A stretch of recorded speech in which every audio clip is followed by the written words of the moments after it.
New Zealand director James Ashcroft had a critical hit here and overseas with his relentless adaptation of an Owen Marshall short story, Coming Home in the Dark. He followed it with another Marshall adaptation, and that's received a rave review from no less a horror fan than Stephen King. It's called The Rule of Jenny Penn. Ease up, don't let the breeze up, ease up, Mother Brown. Hi!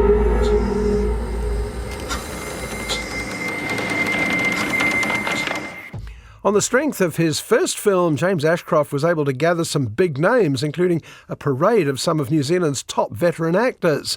The Rule of Jenny Penn opens on bitter, disillusioned judge Stephen Mortensen, played by Geoffrey Rush, having a stroke just as he's about to pass sentence. He's sent to recuperate at a rest home. Not from around these parts, huh? I'm a judge in the city. What you doing in a shithole like this? That's Ian Mune, just before he bursts into flames, which certainly catches our attention. Murder, supernatural doings, or sheer carelessness. Whatever, Mortensen has no interest in fitting in at the home. That would imply he's planning to stick around. I'll be better soon, then I'm gone. We can both look forward to that day then, can't we? In the meantime, why don't you try and make some friends? What you eating? After the judge is wheeled into the living area, he's warned about a group of the more extreme patients. As part of their therapy, they're encouraged to play with dolls or puppets. And most prominent member of that group is Dave Creeley, played by John Lithgow. Steer clear of that lot over there. They're nuts. Give them toys to play with like children.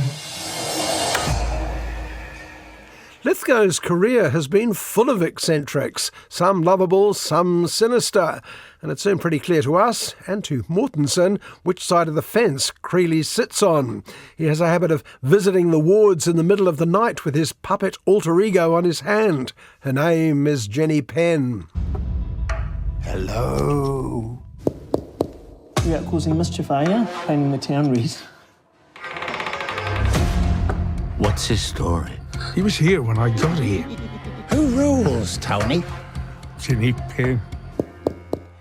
Creeley has been at the rest home longer than anyone, certainly longer than any of the doctors and nurses. He knows how to work the system and present as colourful and harmless.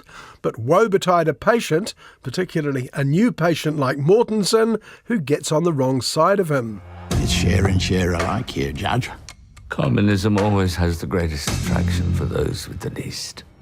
I'll see you tonight.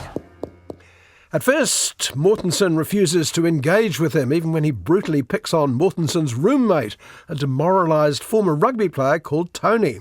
Terrific performance from George Henare. But while Tony is scared out of his wits most nights, none of the staff notice the reign of terror by Jenny Penn. Hello, Jenny Penn. Yeah. Good night, Jenny Penn.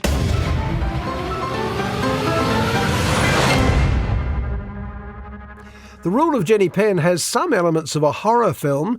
Creeley's almost supernatural ability to get away with it, Mortensen's growing powerlessness, but it owes more to psychological chillers like One Flew Over the Cuckoo's Nest and the nastier films of Alfred Hitchcock. I'd like to make an official complaint.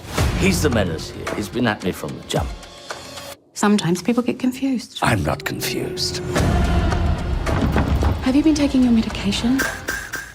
And because it's so rooted in reality, where are you more helpless than in a rest home? The terror and suspense are less easily dismissed than they would be in a routine slice of hocus pocus. Mortensen and Tony are essentially trapped, one in his wheelchair, the other by his fear of appearing a pathetic victim to his friends and family. Enjoy your hidey hole. Who rules? Jenny Penn. That's right. The story turns on whether Mortensen will finally take on Creeley. This is a situation where the power of the two men, the judge and the long-term patient, has been reversed.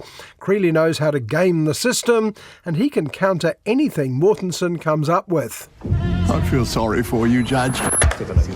You've got a raw deal. You'll get worse and worse till you can't speak. Or even lift a finger. That's if you can still think straight enough to know what kind of hell you're in.